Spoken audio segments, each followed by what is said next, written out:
저 물 한 잔만 좀 가져다 주시면 좋겠습니다. 오늘 본문을 보면은요, 어떤 이유인지 알 수는 없지만 성령께서 아시아 전도의 문을 닫으시는 장면이 나오고 있습니다. 유럽 전도의 문을 여는 장면이 나오고 있는 거예요. 아시아의 문을 닫고 아시아로 가려고 하는 바울과 무리들의 길을 막으시고, 그리고 이제 유럽 전도의 문을 여는 이제 첫 번째 장면이 이제 나오고 있는 것입니다. 보면은 이제 주변 환경에 문제가 있었는지, 아니면은 바울이 꿈을 꾸고 환상을 보았는지, 뭐 때문에 성령께서 아시아를 막았는지에 대해서 성경에서는 제대로 나와 있지는 않지만은 어쨌든 아시아로 가려고 하는 그 길이 닫혔음을 우리는 알 수가 있습니다. 우리는 하루에도 수십 개의 계획을 세우면서 살아가고 있어요. 어떤 것은 이미 습관이 되어버려가지고 굳이 내가 계획을 세우지 않아도 그 계획대로 살아가고 있는 것들이 있습니다. 예를 들면 그런 거죠. 잠자기 전에 내일 회사에 이제 출근을 하기 위해서는 알람을 맞추는 것. 그리고 일어나면은 자연스럽게 세수를 하고 이를 닦고 옷을 갈아입고 아침 식사를 하는 것. 이것은 우리가 계획하지 않아도 이미 몸에 배어있기 때문에 다 하는 것들일 거예요. 회사에 가게 되면은 계획할 수 없는 수많은 업무들이 이제 나를 짓누르기도 합니다. 순간순간 대처해야 하는 그 일들이 너무나도 많고요. 대처가 익숙해질 때면 이 업무를 더 잘 대처하기 위해서 우리는 많은 계획들을 또 세우기도 합니다. 그러나 그 늘 일이라는 것이 우리의 마음대로 되는 것은 아닌 것 같아요. 잘 대처하기 위해서 세웠던 그 어떠한 계획들이 오히려 우리의 일을 망쳐버리는 일이 되는 경우도 있고요. 사람과의 사이에서 오해가 되는 경우도 있어요. 잘하려고 했는데 하나님 기뻐하지 않는 계획일 때도 많이 있고요. 여러 가지 일들이 있습니다. 제가 예전에 회사를 다닐 때 일이에요. 되게 부끄러운 고백인데 여러분들도 공감할 수도 있을 것 같아가지고 한번 제가 간증을 좀 해보려고 합니다. 약품 회사의 생산직을 거쳐서 그리고 이제 약품 회사의 영업직으로 제가 일을 할 때였어요. 여러분들도 잘 아는 비타민 C를 잘 만드는 그 회사에서 제가 다니고 있었는데요. 거기에서 생산직에서 일할 때는 솔라로 시작하는 것도 만들었었고, 비타민 C도 만들었었고, 그리고 은단 종류도 만들었어요. 은단이 우리가 먹을 때 그냥 향이 아니고 그 공장에서 은단을 긁어낼 때에 와 진짜 처음에는 제가 일주일 동안은 구역질 때문에 그 공장 안에 들어가지 못할 정도로 굉장히 힘든 일을 제가 했던 적도 있었습니다. 하여튼 제가 여러분들 보다시피 이게 반반하게 생겨서 그런지는 모르겠지만 영업부로 이제 옮기게 됐어요. 영업부로 너는 영업에 더 오히려 또 자질이 있는 것 같다. 분위기도 잘 띄우고 하는 거 보니까 넌 영업부에서 일하는 게 좋을 것 같아서 생산직에서 영업직으로 저를 빼갔었어요. 영업부에 제가 들어가가지고 첫 번째 영업을 갔을 때의 그 기억입니다. 약사 선생님을 이제 만나는 거예요. 약국에 가서 약사 선생님을 이야기하면서 그때가 제가 일했을 때가 거기에서 만들었던 그 비타민C가 처음 나올 때예요. 지금은 거기가 인지도가 높지만은 인지도가 그렇게 높지 않았을 때예요. 그래서 제가 가지고 있는 이 비타민C를 다른 회사 비타민C와 바꾸는 일을 해야 되는 거죠. 이미 약국에서 익숙해져 있는 비타민C를 이제는 제가 가지고 있는 것을 설득을 해서 이제 바꿔야 되는 상황이 온 거예요. 근데 약사 선생님이 자꾸 그 얘기를 하는 거예요. 타 회사에 비해서 너의 제품이 어떤 점이 진짜 더 좋은지를 한번 설명해봐라. 다른 제품에 비해서 너네 제품이 좋다라는 근거를 이야기를 해봐라. 이렇게 이야기를 했습니다. 그때 제 나이가 한 20대 중후반 정도 될 때였습니다. 뭔가 물건을 너무 잘 팔고 싶은 의지가 제 안에 막 불타고 있을 때, 특히 또 첫 번째 영업이었기 때문에 더 그랬던 것 같습니다. 다른 제품에 비해서 우리 제품으로 변경했으면 좋겠다는 열정이 막 불타고 있을 때였어요. 그때 근데 제가 실수를 합니다. 영업을 할 때 진짜 중요한 것 중에 하나가요. 내 좋은 제품에 대해서 설득을 해야지 남의 제품을 비하하던가 비판하면서 내 제품을 바꾸는 순간에 엄청난 후폭풍이 몰려오게 되어 있습니다. 근데 물건을 사는 사람은 물건만 보는 것이 아니라 물건을 가지고 온 영업부의 말의 태도나 아니면 그의 인상이나 그리고 그가 말하고자 하는 것에 있어서 그 제품을 판단하는 경우가 굉장히 많습니다. 이 사람이 진실을 말하는 건지 거짓을 말하는 건지도 말하는 태도에서 다 나옵니다. 저는 상대방의 다른 제품과의 비교해달라는 그 말에 훅 넘어가가지고 어린 나이에 훅 넘어가가지고 경제사 제품이 무엇이 안 좋은지에 대해서 너무 적나라하게 이야기를 해버린 거예요. 지나고 나서 안 사실이지만은 약사님과 그 경쟁사 그 영업부 직원과는 이미 10여 년간의 그 소통과 관계성이 있었던 것이죠. 그것을 알고서 경제사뿐만이 아니라 또 다른 경쟁사까지 저에 대한 이제 소문이 안 좋은 소문이 막 번져나가기 시작한 거예요. 그래서 그것을 수습하느냐고 그 영업직에 있었을 때 모든 시간을 다 소비했던 것 같아요. 상대를 비판할 게 아니라 어떻게 해야 되죠? 상대의 제품도 좋지만 우리가 더 좋은 점에 대해서 설명을 했어야 되는 것이죠. 어린 나이에 사회 초년생의 저의 판단 미스였던 겁니다. 그 판단 미스로 인해서 업계에 이제 소문이 퍼지게 되고 영업 실적은 한없이 떨어지게 됐습니다. 저에 대한 이미지도 안 좋아지고 결국은 3년을 채우지 못하고 회사에서 나오게 됩니다. 정말 죽고 싶을 정도로 힘든 시간이었던 것 같아요. 너무 창피하고 내 자신이 너무나도 원망스러웠어요. 후회도 정말 많이 했습니다. 하나님 앞에 이렇게 기도했어요. 들어주실지 않을 것도 알면서도 이렇게 기도했어요. 하나님 시간을 되돌려주세요. 되돌려만 주신다면 제가 그 일을 하지 않았을 겁니다. 하나님은 그냥 저에게 견디고 지나가라고 말씀하시는 것 같았습니다. 하지만 그 실수가 제 인생에 있어서 가장 큰 보배가 되었음을 지금은 고백할 수 있습니다. 그 실수를 바탕으로 젊은 나이에 용기 있게 저는 사업에 뛰어들 수 있는 그 너무 많은 생각을 하다 보니까 이제 뭐든지 할 수 있겠다는 생각이 막 드는 거예요. 그래서 정말 어린 나이에 20대 후반에 사업에 뛰어들게 됐고 정말 영업과 행정 일들을 그 사업 안에서도 보게 되면서 업계에서 나름대로 인정도 받을 수 있었고 또 직원들을 잘 보살피면서 제가 원하는 결과들을 사업 안에서 많이 얻어냈던 것 같습니다. 그래서 그때의 그 일이 오히려 저는 지금은 감사하다라고 생각이 들어요. 지금 생각해보면 그때의 실수가 목회를 하면서도 제가 살아가는 어떤 철학이 되기도 한 것 같아요. 어떤 이야기를 할 때에 상대방을 누르면서 얘기하지 않는 것. 저는 그래서 그 이후서부터는 코미디언도 웃길 때 누구를 넘어뜨리면서 웃기는 사람 별로 안 웃겨요. 되게 속상해. 그럼 나를 보는 것 같아가지고. 네, 그럴 때가 있었습니다. 사랑하는 우리 성도 여러분, 여러분도 저와 같이 이렇게 갑작스럽게 잘 되던 일이 막히던 때가 있던가요? 좋았던 관계가 막 나뉘어지고 그리고 평탄할 것 같던 길에 굴곡이 생기고 그런 적이 혹시 있으십니까? 아마도 인생을 살아가고 있는 여러분 가운데 없으면 여러분은 이 인생이 아닌 다른 인생을 살아가고 있는 것일 겁니다. 분명히 다 있으실 거예요. 우리의 삶에는 참 다양한 일들이 막 벌어지고 있는 것 같아요. 이런 일들이 뭐 저만의 일이겠습니까? 여러분 안에도 이런 스토리 하나쯤은 다 가지고 살아가고 있는 것 같아요.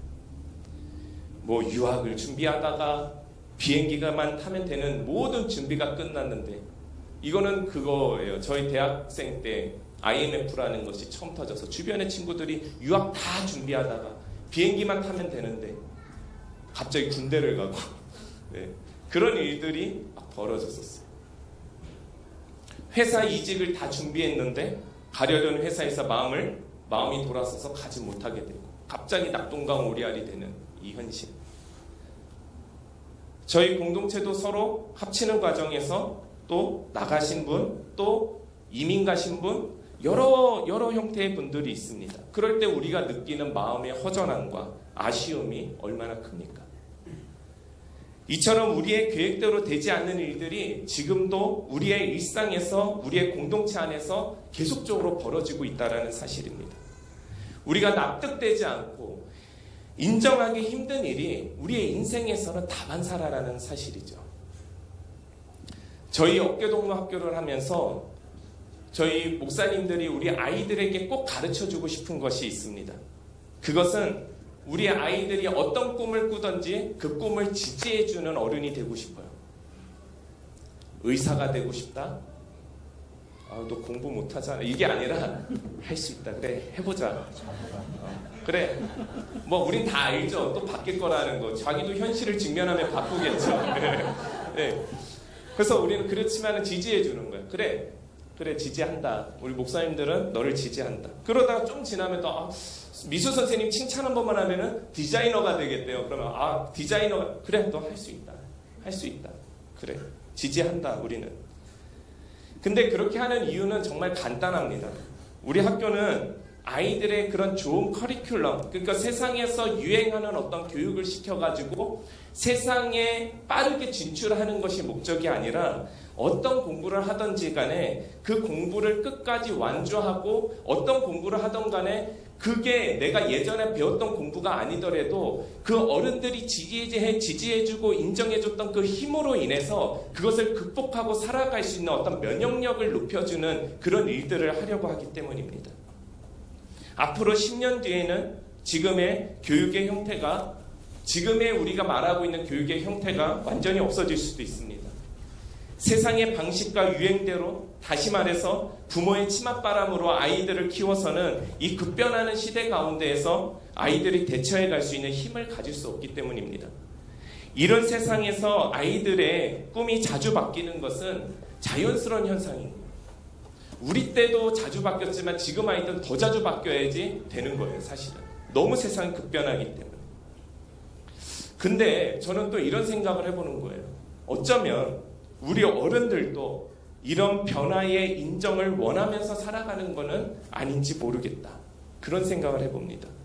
세상은 빠르게 변하고 그 빠른 변화에 발맞추지 못해서 실망하고 좌절하는 우리의 어른들이 얼마나 많습니까? 차라리 이런 목사님들처럼 누군가 괜찮다, 너를 지지한다, 이런 얘기 듣고 싶은 어른들이 우리 여기 앉아있는 분들 다 아닙니까? 우리 어른들의 모습을 보면은 이 어른들도 다 어깨동무학교에 입학시키고 싶어요. 그래서 막 지지해주고 싶고 인정해주고 싶어요.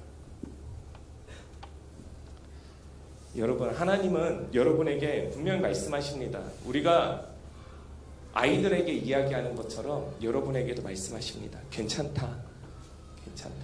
가보자. 그 길이 하나가 막혔다고 해가지고 그 길이 전부가 아니다. 괜찮다. 사도 바울도 그 길이 하나가 막혔을 때에 좌절했겠죠.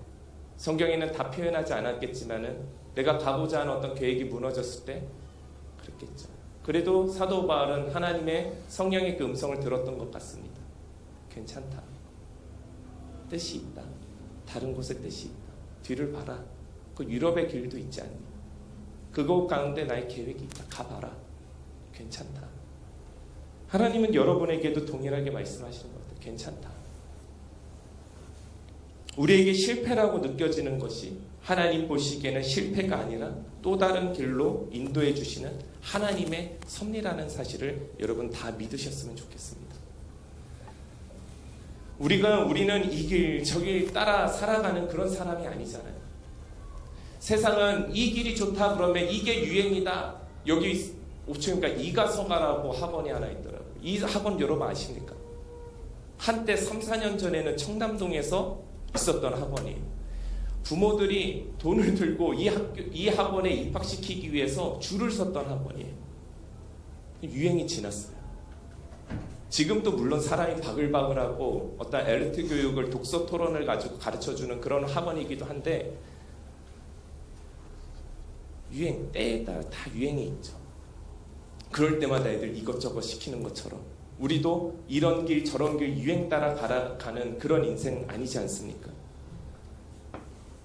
우리는 이 길 저 길 유행 따라 살아가는 사람이 아니라 하나님과 함께 길을 만들면서 살아가야 될 사람들 아니겠습니까? 우리 양옆으로 한번 인사했으면 좋겠습니다. 손 한번 잡아줬으면 좋을 것 같고요. 그 다음에 어깨를 토닥여줘도 좋을 것 같아요. 이렇게 한번 이야기해 봅시다. 지금 여러분의 길을 막고 있고 누군가가 여러분을 뭔가가 지금 되지 않는 그런 환경 속에 있다면은 여러분 이 음성을, 하나님의 음성을 들었으면 좋겠습니다. 한번 따라해 봅시다. 괜찮습니다. 괜찮습니다. 그것 막혀도 괜찮아. 또 길 내고 가면 되지. 괜찮습니다. 길 만들어 살아가면 됩니다. 우리는 하나님이 함께 하시잖아요. 그렇게 만들어 가면 됩니다. 우리가 길 못 만들어 하나님 만들어 주십니다. 길 만들어 가면 됩니다. 성령님은 분명 바울이 가고자 했던 아시아의 길을 막으셨습니다. 그 당시 바울은 납득이 가지 않았을 거예요. 하지만 바울은 아시아를 막으신 성령을 원망하지 않았어요. 괜찮음을 알고 있었던 거죠. 괜찮다. 오히려 밤중에 기도하고 환상을 봅니다. 성령의 새로운 이끄심을 바라보게 됩니다. 기대하게 됩니다. 그리고 그 길에 순종하게 되는 거예요. 이들의 결정적 순종이요, 어떤 일이 만들어졌는지 아십니까? 당시 복음의 불모지였던 유럽이었습니다. 이들의 순종으로 인해서 유럽의 복음화가 시작되는 거예요. 그 유럽의 복음화로 인해서 지금 우리도 예수를 믿고 살아갈 수 있게 된 거예요. 아주 중요한 계기가 된 겁니다. 정말 그걸 바울이 알았을까요? 내가 예수를 믿을 거를? 모르죠. 그건 오직 하나님만이 아는 거예요. 하나님, 영적인 하나님의 유일한 권위인 것이죠. 우리는 알 수 없어요. 하지만 우리는 그 권위를 믿는 거예요. 신뢰하는 거예요. 사랑하는 우리 성도 여러분, 우리의 길이 지금 막히고 또 갈라진다 할지라도 하나님의 새로운 인도하심과 계획하심과 이끄심을 여러분 다 믿으셨으면 좋겠습니다. 그걸 바라볼 수 있었으면 좋겠습니다. 저와 함께 그것을 믿어보며 살아가면 어떻겠습니까? 우리가 믿음으로 순종하며 하나님이 새롭게 인도하시는 그 길을 걷게 될 때에, 물론 그때에도 여전히 우리의 마음에 여러 염려와 슬픔들이 계속 있겠지만, 거절감도 있을 수 있겠지만, 하나님께서 인도해 주실 것이라는, 하나님께서 나와 함께 새로운 길을 내주실 것이라는 그 기대감과 이 모든 것이, 정말 이 기대감이 이 모든 것을, 이 모든 환경을 뛰어넘게 도와주지 않을까요? 오늘 본문의 11절서부터 15절까지의 말씀은 바울이 아시아로 가는 것을 포기하고 성령이 보여주신 환상, 곧 말씀에 따라 순종하면서 빌립보에서 첫 번째 사역이 시작되는 그 장면이 나오고 있는 것입니다. 14절을 보면은 바울이 루디아라는 한 여자를 만납니다. 이 여인은 두아디라시에 있는 자색 옷감 장사를 하는 여인이라고 성경에 나와 있습니다. 사도 바울이 하나님의 말씀에 순종하지 않고 그냥 아시아로 떠났다면, 만약에 그냥 떠났다면 그 여인을 당연히 볼 수 없었을 거예요. 이 여인은 바울의 첫 번째 전도 대상이 됩니다. 유럽에서요. 근데 신기한 건 전도를 하기 전에 이미 성령께서 여인의 마음을 만지고 있었다라는 거예요. 성경을 한번 보세요. 성령께서 이미 이 여인의 마음을 만지고 있었다는 거예요. 바울은 이 여인을 만날 거라는 걸 몰랐어요. 어쩌면 마음이 답답했을 수도 있어요. 불안했을 수도 있어요. 왜 아시아가 막혔지?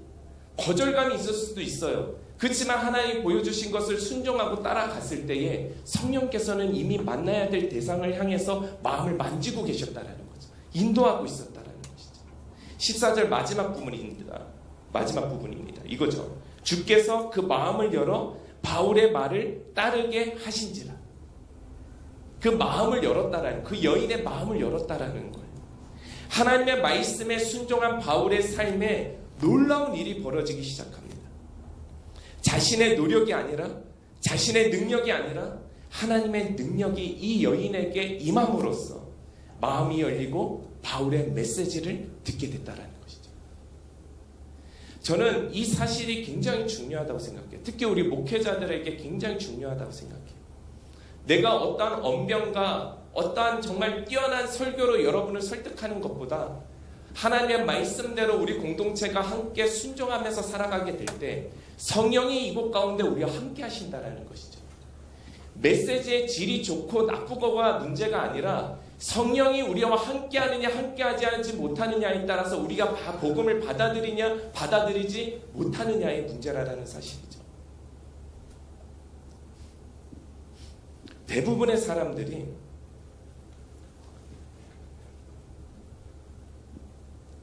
고민하고 기도하는 문제가 있을 때 이렇게 묻습니다.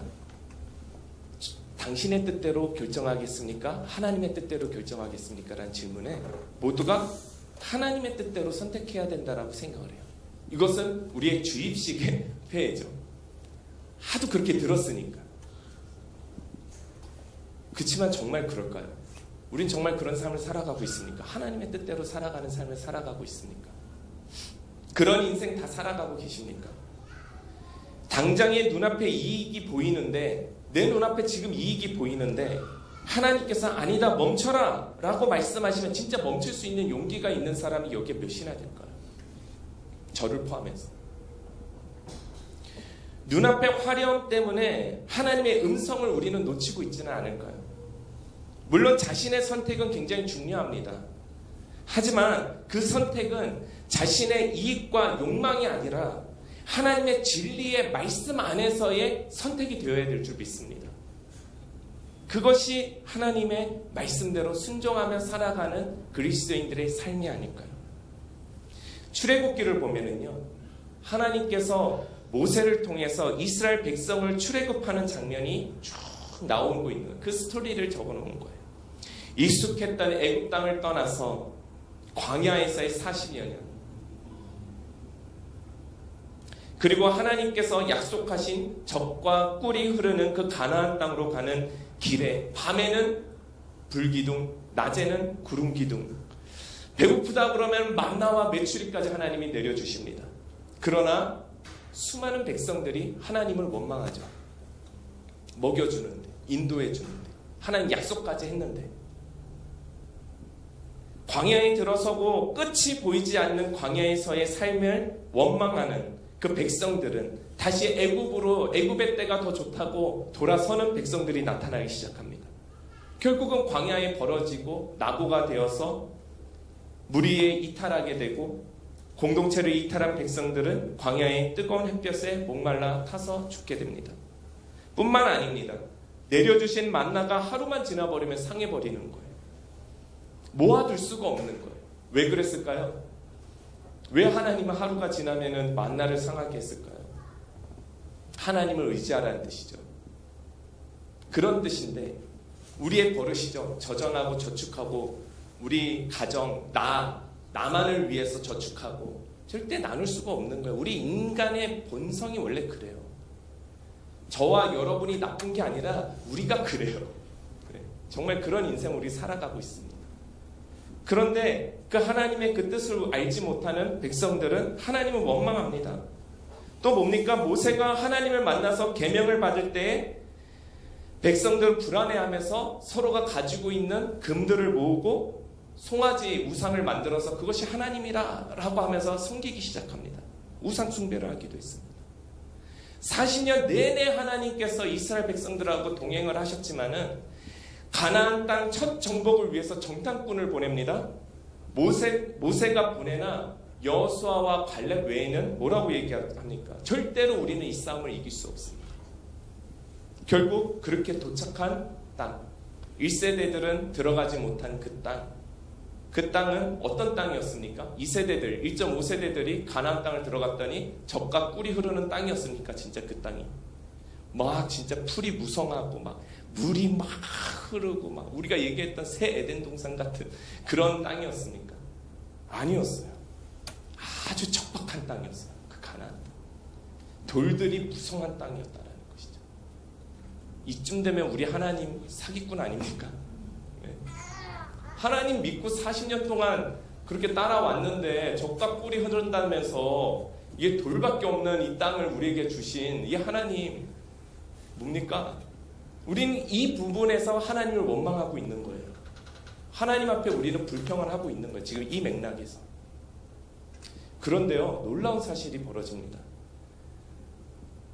가나안 땅에 들어간 이 출애굽 1.5세 이 세대들은 하나님께 감사의 제사를 드립니다. 진짜 젖과 꿀이 흐르는 땅의 모습이 아니라 그들은 알고 있는 거예요. 지금껏 이스라엘 백성들과 함께 하신 하나님의 인도하심과 보호하심, 진짜 젖과 꿀이 흐른다라는 것은 하나님이 나와 함께 하시느냐 함께 하지 못하느냐의 영적인 부분이었다라는 거예요.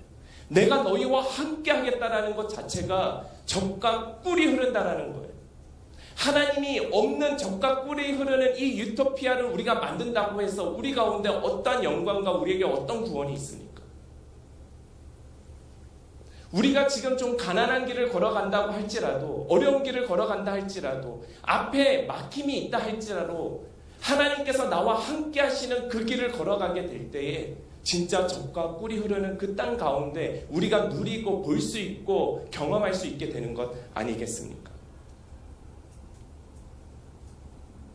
현실에 급급하고 당장의 나의 필요에만 초점이 맞춰서 인생을 살아가게 되면은 우리도 광야의 백성들 같은 사고로 살아갈 수밖에 없는 거예요. 가끔 강의 나가시면 우리 윤 목사님도 자주 말씀하시는 거지만 사람들의 눈에는 세 가지가 있다라고 이야기를 합니다. 인문학적으로 얘기할 때 시선과 시각과 시야를 이야기합니다. 어려운 환경이 다가온다면 가장 먼저 우리의 시선이 하나님께 어디에 있는지, 하나님께 있는지를 봐야 합니다. 그리고 다양한 각도로 이 환경의 문제를 어떻게 풀어나가야 될 건지에 대해서 우리는 생각해 봐야 합니다. 그리고 이미 앞서 가시는 성령 하나님의 인도하심을 우리의 시야를 넓혀서 통해서 봐야 될 필요가 있습니다. 다양하게 우리는 사고하고 다양하게 바라보고 다양하게 생각해야 되는 것이죠. 눈앞에 급급한 것만 본다면은 우리는 시력이 좋을지는 모르지만은 하나님의 지혜를 갖고 살아가기는 굉장히 어려운 것이죠. 영적인 사람이라고 이야기를 할 때에는 저는 이 세 가지를 잘 활용하는 사람이라고 생각이 듭니다. 흔히들 영안이 열린다라고 이야기를 하는데요. 영안이 열린다라는 것은 어떠한 신비로운 것을 말해주는 것만이 아닙니다.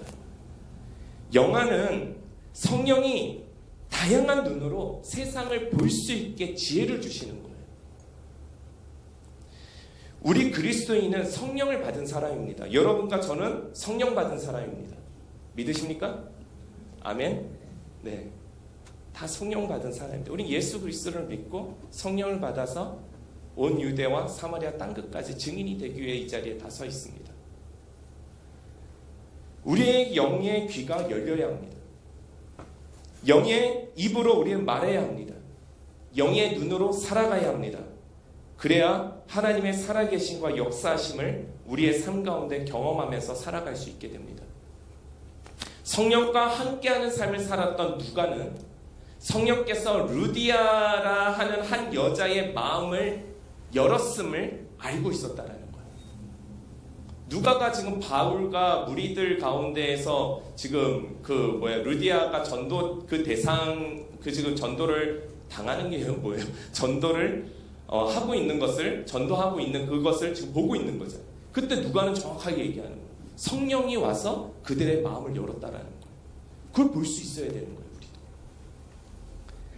그리고 성령이 일하신 대로 복음의 확신을 갖고서 복음을 담대히 전한 바울로 인해서 그 여인은 자신뿐만이 아니라 온 가족이 바울에게 세례를 받는다라고 오늘 본문에 나옵니다.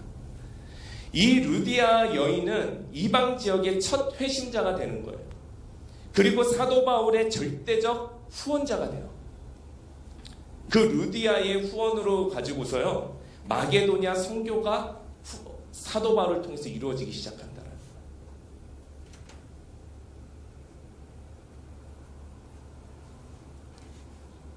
하나님의 말씀대로 우리가 순종하며 살아가게 될 때에 시련이 안 오는 건 아니에요.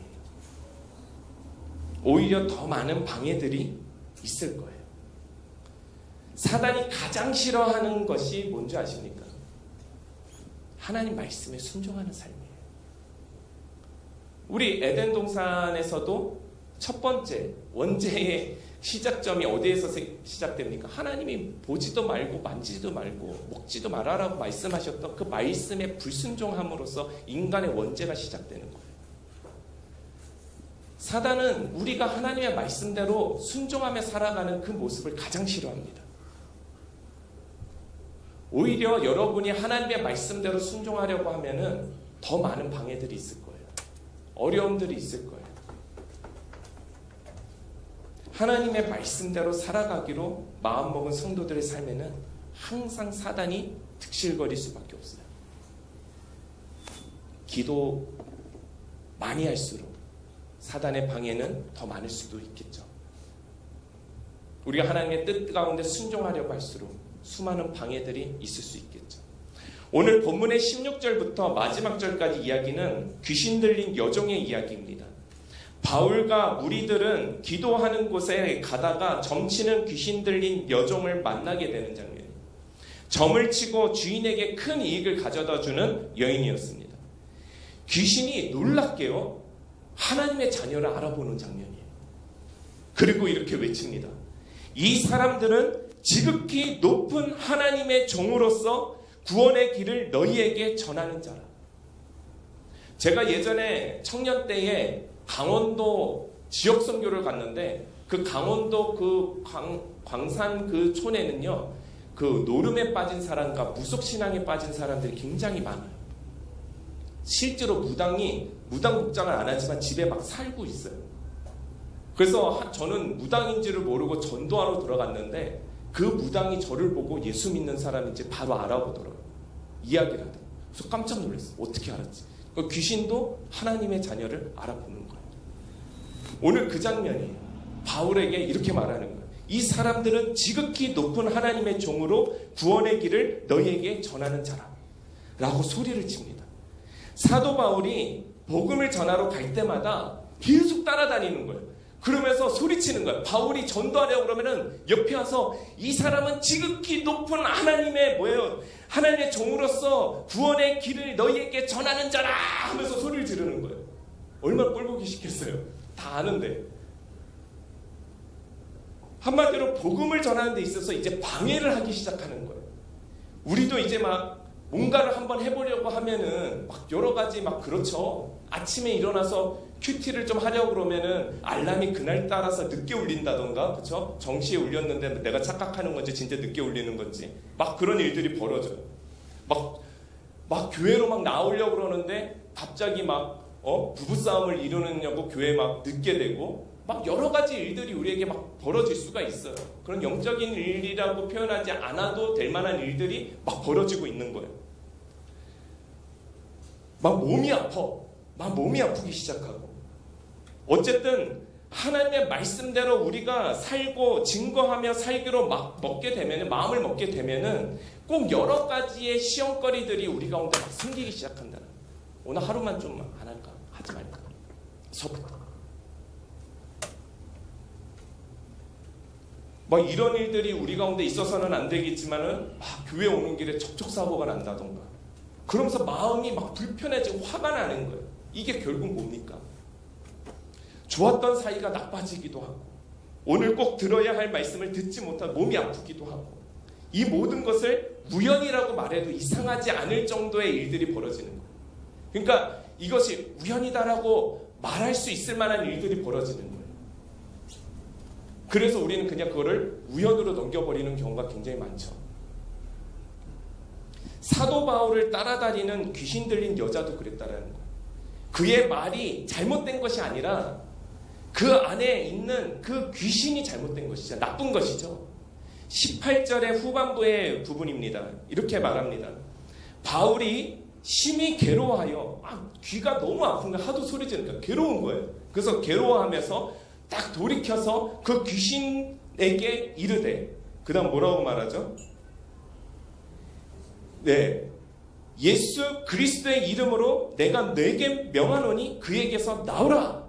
그랬더니 어떻게 됐습니까? 그쵸? 귀신이 나오래. 아멘. 성령의 말씀에 순종하며 살아가기로 마음먹으신 여러분의 삶, 그 삶 가운데도 분명히 방해라는 것이 존재한다라는 거예요.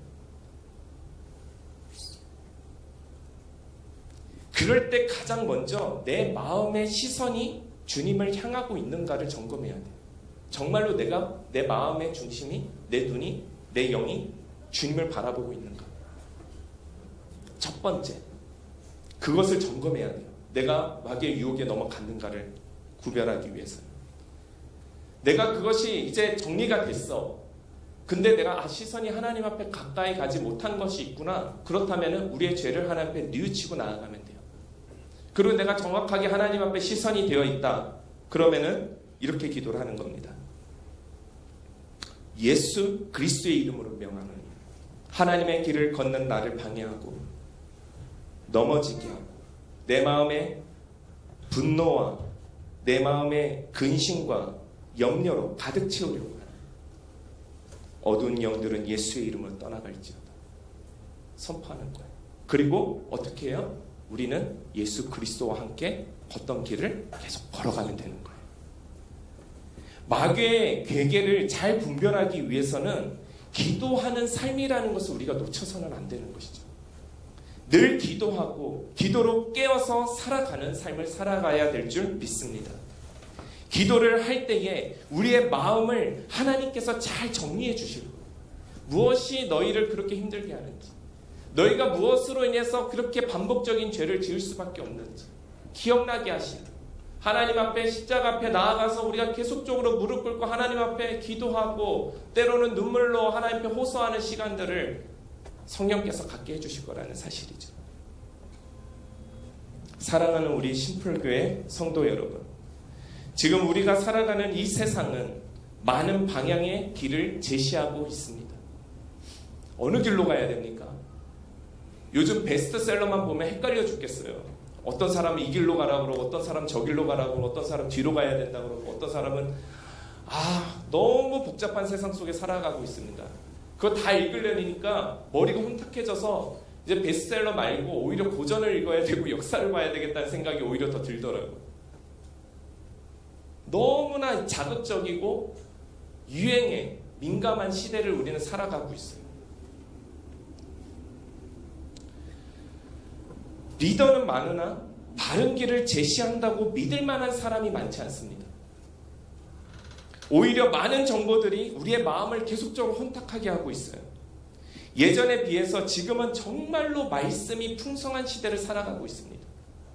옛날에 오히려 라디오도 없고 TV도 잘 나오지 않았을 때에는 오히려 우리가 더 예수를 열심히 믿었던 그런 시대도 있었는데, 지금은 말씀도 유튜브만 틀면 전 세계 유명한 명설교를 여러분 다 들을 수 있고요. 라디오만 틀어도 지역 곳곳에 있는 목사님 설교를 다 들을 수 있어요. 하지만 그것이 나를 변화시키지 못한다는 것을 우리는 잘 알고 있는 것이죠.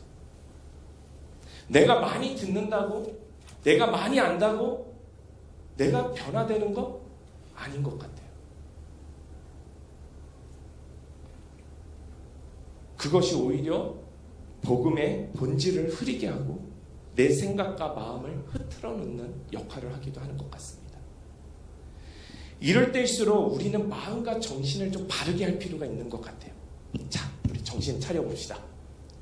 지금은 우리는 그런 거에 집중해야 되죠. 하지만 먼저는 우리가 하나님께 집중합시다.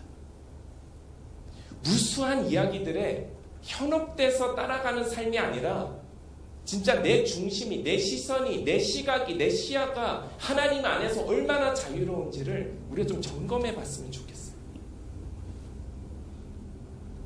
우리 단 하나, 이것에 오늘 이제 이번 한 주를 살아가면서 여러분에게 숙제를 주는 거예요. 저와 여러분에게. 우리가 집중해야 될 대상은 성령 하나님입니다. 믿으십니까? 네, 우리 성령 하나님께 집중하면서 살아갑시다. 성령님의 말씀에 따라서 우리가 순종하는 삶을 삽시다. 삶을 살아가다가 힘든 일 없겠습니까? 어려운 일 없겠습니까? 그래도 어떠한 순간이 있더라도 성령님께 우리 나아가서 기도하는 시간을 놓치지 맙시다. 기쁘나 즐거우나 성령 하나님께 감사와 영광을 돌리는 삶을 놓치지 맙시다. 우리가 이런 삶을 살기로 마음을 먹고 하나님께 간절히 우리가 간구하게 될 때 성령은 우리를 잊지 않고 찾아와 주시며 우리의 삶이 성령 하나님의 역사가 되고 걷는 우리의 모든 길이 하나님의 나라가 되며 여러분과 저의 삶 하나하나가 하나님께서 만지시고 이루어가 주실 줄을 믿습니다. 그런 복된 삶 다 사시는 저와 여러분들 다 되시기를 주님의 이름으로 축원합니다. 함께 기도하시겠습니다.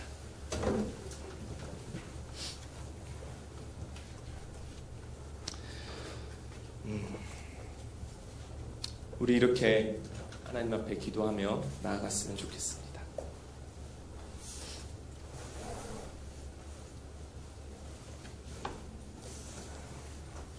먼저는 우리 이 시간에 성령 하나님 가운데, 정말 우리가 하나님 가운데 우리의 시선이 있는지를 점검해 봤으면 좋겠습니다.